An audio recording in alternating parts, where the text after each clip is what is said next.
اعوذ باللہ من الشیطان الرجیم بسم اللہ الرحمن الرحیم آیت نمبر 130 وَمَن يَرْغَبُ عَن مِّلَّةِ إِبْرَاهِيمَ إِلَّا مَن سَفِهَ نَفْسَهُ، اور کون ہے جو منہ موڑے طریقے سے ابراہیم کے، الا مگر جس نے بے وقوف بنا لیا اپنے نفس کو۔ یہاں پہ اللہ تعالیٰ کہہ رہے ہیں، اب یہاں پہ سارا بتانے کے بعد پہلے اللہ تعالیٰ نے حضرت ابراہیم علیہ السلام کی ہمیں دعائیں بتائیں، ہمیں تھوڑا سا بتایا کہ دعاؤں سے پتہ چل رہا ہے کہ ان کی شخصیت کیسی تھی، وہ کیسے تھے۔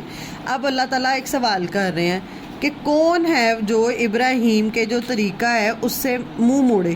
یہاں پہ ابراہیم علیہ السلام کے طریقے سے، اب ابراہیم علیہ السلام کا طریقہ کیا تھا، یہ سوال ہے، کیا طریقہ تھا حضرت ابراہیم کا؟ حضرت ابراہیم علیہ السلام دنیاوی لحاظ سے کوئی بہت مالدار تھے، بادشاہ تھے کہیں کے، بڑی ان کے ساتھ فوج تھی، بڑے لوگ ان سے محبت کرنے والے تھے کہ ابراہیم علیہ السلام تنہا تھے، اکیلے تھے، کوئی بھی نہیں تھا، نہ مال و دولت ہی۔ ایک انسان جس نے جب اللہ کے دین کو چنا، جب غور و فکر کیا، اللہ تعالیٰ کے دین کو چنا، تو باپ نے گھر سے نکال دیا، جلا وطن کر دیا، جو فیملی سٹیٹس ہے وہ بھی چھین لیا، جو مالو کچھ بھی نہیں تھا، نہ پیسہ تھا پاس، لیکن کامیاب اللہ تعالیٰ انہیں کہہ رہا ہے کہ وہ کامیاب ہے، کہ وہ جو ابراہیم کے طریقے سے۔ اور ابراہیم کا طریقہ کیا تھا کہ انہوں نے لوگوں کو راضی نہیں کیا، انہوں نے کس کو راضی کیا؟ اللہ کو راضی کیا، اور خالص توحید، اللہ توحید یہ کہ اللہ کو ایک ماننا، اللہ کے ساتھ کسی کو برابر نہ کرنا۔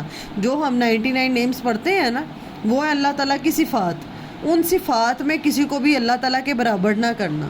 ہم کہتے ہیں یہ بھی کر سکتا ہے، وہ اچھا وہ بھی کر سکتے ہیں، کوئی نہیں کر سکتا، کوئی مدد نہیں کر سکتا سوائے اللہ کے۔ اور زندہ کو مدد کے لیے کہہ سکتے ہیں کہ وہ زندگی پہ وہ بھی قادر ہے، وہ مدد کر سکتا ہے۔ ڈاکٹر کے پاس دوائی لینے جا سکتے ہیں کیونکہ اس نے سیکھا ہے، لیکن شفا کس نے دینی ہے؟ اللہ نے دینی ہے۔ مدد کس نے کرنی ہے؟ اللہ نے کرنی ہے، ٹھیک ہے۔ تو ابراہیم کا طریقہ کیا تھا کہ لوگوں کو راضی نہیں کرنا، کس کو راضی کرنا ہے؟ دنیا خلاف ہوتی ہے، ہو جائے، کوئی نکالتا ہے نکال دے، کوئی چھوڑتا ہے چھوڑ جائے، لیکن ہمیں اللہ کا طریقہ نہیں چھوڑوں گا۔ پہلا لیسن جو سب سے پہلے پیغام تھا وہ کیا تھا کہ انہوں نے توحید کا ہی پیغام دیا تھا، اور یہ سب کہتے ہیں کہ ہم ابراہیم کے طریقے پہ ہیں۔ تو یہ اللہ تعالیٰ واقعی میں بارک اللہ کہ اللہ تعالیٰ اسی لیے بتا رہے ہیں کہ ابراہیم علیہ السلام کا طریقہ تو یہ تھا، وہ تو خالص توحید پرست تھا۔ تم لوگ تو خالص اللہ کو نہیں مانتے، مطلب اللہ کے ساتھ شرک کرتے ہیں نا، کیونکہ یہود کی کچھ جماعتیں عزیر علیہ السلام کو اللہ کا بیٹا کہہ رہی ہیں، عیسائی عیسیٰ علیہ السلام کو اللہ کا بیٹا کہہ رہے ہیں، اور مسلمانوں نے بھی اب یہ کتنے ہی شرک کے لیے کتنے ہی اڈے کھول لیے ہوئے ہیں۔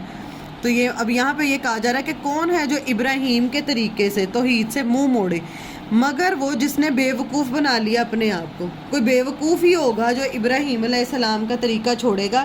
ابراہیم علیہ السلام کا طریقہ کیا تھا؟ خالص توحید، لوگوں کو راضی نہیں کیا، انہوں نے کس کی رضا دیکھی؟ صرف اللہ سبحانہ و تعالیٰ کی۔ اب وَلَقَدِ اسْتَفَيْنَاهُ، اور البتہ تحقیق چن لیا ہم نے اسے، فی الدنیا، دنیا میں اللہ سبحانہ و تعالیٰ نے انہیں چن لیا۔ کیسے چنا تھا اللہ تعالیٰ نے؟ اللہ تعالیٰ نے انہیں چنا، سب سے آغاز کی طرف جائیں کہ حضرت ابراہیم علیہ السلام نے اپنی عقل استعمال کی تھی۔ وہ ٹین ایج میں چھوٹے سے لڑکے تھے، اور وہ ایسے لیٹے ہوئے تھے، انہوں نے دیکھا کہ یہ جو آسمان پہ ستارہ چمک رہا ہے، وہ سمجھ رہے کہ یہ خدا ہے، یہ میرا خدا ہے، کیونکہ جو ان کے اندر ایک جو اللہ تعالیٰ نے نا جو توحید کا اور یہ جو ہے نا یہ ایلیمنٹ انسان کی فطرت میں رکھا ہوا ہے کہ اللہ کو ایک ماننے کا، کیونکہ ہم نے وعدہ الست لیا ہوا نہیں، یہ ہر ایک کے اندر ہے۔ ایون کافروں کے گھر بھی جو بچے پیدا ہوتے ہیں سب کے گھر ہے، تو ان کا یہ دل نہیں مانتا تھا کہ جس ہاتھوں سے میں بت بناتا ہوں، گندی مٹی سے، جس مرضی سے، اور پھر میں انہی کے آگے ہاتھ جوڑ کے کھڑا ہو جاؤں، حالانکہ یہ تو کچھ بھی کرنے پہ قادر نہیں ہے۔ جس وقت انہوں نے بتوں کو توڑا تھا تو انہوں نے بت جو تھا وہ اس کا جو کلہاڑا تھا وہ سب سے بڑے بت کے اوپر کھڑا کر دیا، اور لوگوں نے آگے کہا کہ تم نے بت توڑے ہیں، وہ کہتے نہیں، اس نے توڑے ہیں کہ یہ باقیوں کی پوجا نہ کی جائے، میری کی جائے۔ تو لوگوں نے کہا کہ یہ تو بول ہی نہیں سکتے، یہ تو چل ہی نہیں سکتے۔ تو انہوں نے کہا جو چل بول نہیں سکتا وہ تمہاری مدد کیا کرے گا؟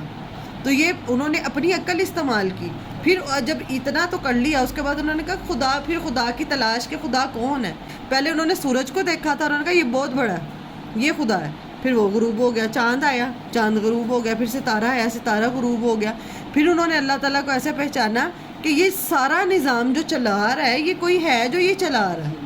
انہوں نے خود اللہ سبحانہ و تعالیٰ کو اس طریقے سے پہچانا تھا، یہ نہیں تھا کہ ڈائریکٹ ان کے پاس فرشتہ آ گیا تھا۔ انہوں نے عقل استعمال کی تھی، غور و فکر کیا تھا، اپنی عقل استعمال کی تھی، تو اللہ تعالیٰ نے انہیں چن لیا تھا۔ اور اس کے بعد چننے کے بعد، دین میں آنے کے بعد، وہ ہمارے ہاں آپ دیکھیں دین میں آنے کے بعد لوگ اس کو سمجھدار کہتے ہیں کہ بے وقوف کہتے ہیں جو دین پہ چلتا ہے، بے وقوف کہتے ہیں ہمارے جو دین کے اوپر چل رہا ہے، جو جھوٹ نہیں بول رہا، جو دوسروں کا حق نہیں مار رہا، یا جو لڑکی خوبصورت ہے وہ اپنی خوبصورتی چھپاتی ہے، تو دنیا کی نظر میں وہ عقل مند ہے کہ بے وقوف ہے؟ بے وقوف ہے۔ لیکن اللہ تعالیٰ یہاں پہ کس کو بے وقوف کہہ رہا ہے؟ کہ جو ابراہیم کے طریقے سے، ابراہیم نے تو اللہ کے لیے دین کے لیے، اللہ کے دین کے لیے سب کچھ چھوڑ دیا تھا، وہ اپنے دین کو اپنایا تھا حضرت ابراہیم علیہ السلام نے۔ تو جو بھی اللہ کے دین کو اپنائے گا وہ سمجھدار ہے۔ در حقیقت دنیا کی نظر میں چاہے اسے سارے پاگل سمجھے، بے وقوف سمجھے، کم عقل سمجھے، لیکن اصل سمجھدار وہی ہے جو اللہ کے دین کے مطابق عمل کرتا ہے، جو ابراہیم کے طریقے پر چلتا ہے۔ تو اللہ تعالیٰ کہہ رہے ہیں وَلَقَدِ اسْتَفَيْنَاهُ، البتہ تحقیق چن لیا تھا ہم نے اسے۔ جب آپ کوشش کرتے ہیں اس کے بعد آپ کو چنا جاتا ہے۔ اللہ تعالیٰ زبردستی کسی کے ساتھ بھی نہیں کرتے، جب آپ کوشش کریں گے اس کے مطابق آپ کا لیول ہوگا کہ آپ کو کس کے لیے چنا جاتا ہے۔ پھر دنیا میں بھی اللہ تعالیٰ نے چن لیا، وَإِنَّهُ فِي الْآخِرَةِ لَمِنَ الصَّالِحِينَ، اور بے شک آخرت میں البتہ وہ کیا ہوگا؟ صالحین میں سے ہوگا۔ نے چن لیا اور آخرت بھی کیا ہے؟ وہ صالحین کے ساتھ ہوگا۔ لیکن میرا یہ سوال ہے کہ اگر ہم دیکھیں حضرت ابراہیم علیہ السلام کو، تو دنیاوی لحاظ سے ان کی دنیا کی زندگی بہت اچھی نہیں تھی۔ جیسے دنیا کہ نہ وہ کہیں کے بادشاہ تھے، نہ مال و دولت تھا اس طرح، لیکن اور تنہا اکیلے رہنے والے، لیکن اللہ کہہ رہے ہیں کہ وہ بندہ کامیاب ہے۔ دنیاوی لحاظ میں فرعون جو تھا اس کے پاس کتنی دولت تھی، قارون کے پاس کتنی دولت تھی، ابو جہل کے پاس کتنی دولت، بیٹے ولید بن مغیرہ کے پاس حاضر رہنے والے بیٹے، اتنا کچھ دولت، ہر چیز ان کے لیے۔ قارون تھا، اس کی تو چابی کتنے وہ اٹھاتے تھے، اتنی دولت تھی، لیکن قرآن کہہ رہا ہے وہ ناکام ہے۔ لیکن ابراہیم جو گھر سے نکالا گیا، جس کے پاس نہ کوئی پراپرٹی، نہ کوئی ساتھ، نہ کچھ بھی نہیں، تنہا وہ آدمی، اور نہ اس کے پاس کوئی سٹیٹس، نہ کچھ بھی نہیں، لیکن وہ کامیاب ہے۔ وہ کیوں کامیاب ہے؟ صرف اللہ کی فرما برداری کی وجہ سے، کہ وہ پہچان گیا کہ اصل حقیقت کیا ہے۔ کہ بظاہر ہم سمجھتے ہیں کہ دنیاوی جس کو دولت مل گئی، سارا کچھ مل گیا، یہ بڑا کامیاب ہے۔ ہماری دنیاوی کامیابی کے معیار الگ ہے نا، لیکن اصل کامیاب اللہ کی نظر میں وہ ہے جو اللہ کا ہو جاتا ہے، وہ کامیاب ہے۔ اور سمجھداری بھی یہی ہے، نہ آپ دنیا میں اپنی مرضی سے آئے، نہ ہم اپنی مرضی سے آئے، نہ اپنے اور نام ہی ہم نے اپنی مرضی سے رکھا، نہ ہمیں پتہ ہے کہ ہم نے کس دن موت آنی ہے اور کب چلے جانا ہے، کوئی پتہ ہے ہمیں؟ نہ ہمیں پتہ تھا کہ ہماری یہ اولاد ہونی ہے، نہ ہمیں پتہ ہے ہم نے اس گھر میں، کچھ بھی نہیں پتہ، لیکن ہمارے میں اکڑ اور تکبر کی وجہ سے ہمیں لگ جاتے ہیں، ہم اللہ تعالیٰ پہ ہی باتیں کرنے لگ جاتے ہیں۔ تو سب سے سمجھدار حضرت ابراہیم کی سمجھداری یہ تھی کہ انہوں نے کس کو چنا؟ انہوں نے اللہ تعالیٰ کو چنا۔ اور یہ دنیا کی زندگی تو وقتی ہے، اگر دنیا کی زندگی میں امتحانات ہیں، جیسے حضرت ابراہیم کی زندگی میں امتحان تھا، کتنے اللہ تعالیٰ نے کہا کہ میں نے اسے بلا آزمایا سخت مشقت کے ساتھ، اور وہ اس میں سمجھداری وہ یہ تھی کہ انہیں پتہ تھا کہ یہ اگر اللہ تعالیٰ کہہ رہے ہیں تو ٹھیک ہے، اگر اللہ تعالیٰ نے مجھے ایسے کہا ہے تو ٹھیک ہے۔